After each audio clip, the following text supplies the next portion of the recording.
Tu bluffes, Martini. Ton arme n'est pas chargée. Oups, un moment d'égarement. Laurent, à part les platistes, ceux qui croient que la Terre est plate, donc chacun comprend bien l'importance d'avoir 3 dimensions pour percevoir le monde. Mais dans la tech, la 3D, c'est une toute autre histoire. Et oui, je ne t'apprends rien, notre perception du monde s'effectue en 3 dimensions. L'extrême gauche, l'extrême droite et l'extrêmement mauvaise idée qui est de dissoudre une assemblée nationale. Plus sérieusement, pour voir en 3 dimensions, pour de vrai, nos yeux perçoivent la largeur, la hauteur et la profondeur. Aussi étonnant que cela puisse paraître, ça s'appelle la vision stéréoscopique. 2 yeux, 2 images, 3 dimensions. Vu que les yeux sont espacés, tu l'as bien remarqué, eh bien chaque œil capte une image un peu différente de l'autre. Ensuite, le cerveau assemble les 2 images et les combine afin de créer une perception unique en 3 dimensions. On peut donc dire que 2 yeux plus 2 images égale 3 dimensions. Alors qu'en musique, la stéréophonie, elle, désigne un système de reproduction sonore utilisant 2 canaux, gauche et droit, pour créer une impression de son spatial. 2 oreilles plus 2 canaux égale donc 1 son spatial. Oh, j'aime bien, j'avais jamais vu ton petit côté Jean-Claude Van Damme. 2 plus 2 égale 3 dimensions, 2 plus 2, 1 son spatial. Oh, t'es sûr de tes calculs là, Laurent ? Et t'as raison, il y a des unités qui se perdent en route. Les mécanismes du cerveau sont complexes et l'être humain est doté d'une ingénierie incroyable. Si bien que lorsque la photographie est inventée en 1824 par Nicéphore Niepce, il manque une dimension. Et ouais, ni Nicéphore ni Louis Daguerre, son successeur, ne parviennent à recréer la profondeur.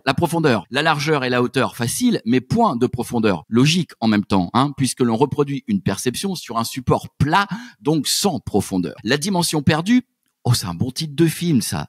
La dimension perdue.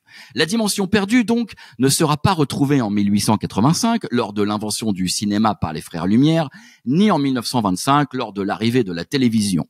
Si la télévision est loin d'être plate à l'époque, l'écran, lui, l'est. Dès lors, l'être humain n'aura de cesse que de vouloir recréer artificiellement la 3e dimension. Au cinéma, cela se traduira notamment dans les années 80 par le port des lunettes dites Elton John, un côté rouge et un côté bleu permettant à chaque œil de voir une image différente et donc au cerveau de combiner les 2 images pour faire 3 dimensions pour un résultat, disons, qui casse pas 3 pattes à un canard. D'ailleurs, le public s'est lassé en moins de 2 et à l'aube du nouveau millénaire, le cinéma 3D est aux oubliettes. Waouh, Elton John, bon, rien que ça. Mais te connaissant, je sais que l'histoire n'est pas finie. Tu nous as trouvé le serpent de mer infini, encore et encore. C'est que le début, t'es d'accord ? Sachant que le cinéma 3D grand public débuta dans les années 50 pour faire revenir dans les salles un public scotché à son téléviseur, ce serait pas une grande belle idée de refaire le coup sur le téléviseur pour faire revenir un public scotché à son téléphone portable, Eh ben si! Ladies and gentlemen, je te présente, roulement de tambour, le téléviseur 3D. Qui en veut de la technologie qui n'a pas marché au cinéma, ni dans les années 50, ni dans les années 80? Eh bien, nous voilà en 2010. Panasonic et Samsung nous refont le coup de la profondeur et des lunettes, mais pour les télés. Et le résultat, pareil, Mireille. Inconfort visuel, maux de tête, migraine, fatigue, port des lunettes contraignants, problèmes techniques, manque de contenu, expérience décevante, coût élevé, n'en jetez plus. Les fabricants de télé 3D rendent les armes en concluant un manque d'intérêt de la part des consommateurs.